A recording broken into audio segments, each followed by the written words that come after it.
that airgram from the Moscow embassy to the State Department is a 4-page document that's archived at the NSA, and 3 pages of it are a translation of the article written by the Russian scientists that was published in Russia. And somewhere after it was in the possession of the State Department, we would presume, someone circled this part about Spitzbergen and wrote the letter plant beside it.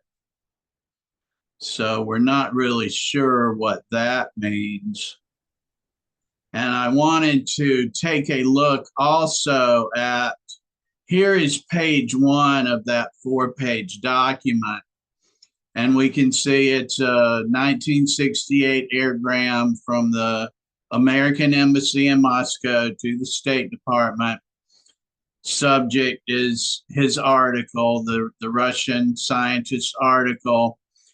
And what's interesting about this to me, my interpretation, is that the reason the Moscow embassy is supplying this to stateside State Department is because it's an assessment of UFOs, and that it is making the State Department aware of how Russian scientists are framing it for the Russian public.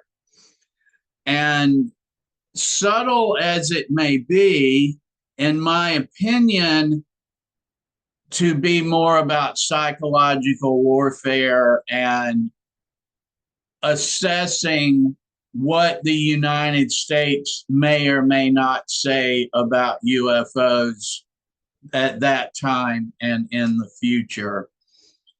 We can see here that the sender of the airgram notes that the scientist was debunking flying saucers completely, that he says they only appear to those who believe in them, and that UFOs do not exist. And he also, the sender notes that this is an abrupt change in some other Soviet articles that have been rather spectacular on the topic. So I think that that is important, that that's an important point here. What this kind of seems to be indicating that the State Department was interested in 1968. And it's also, of course, interesting that it's not difficult to envision what this may have meant.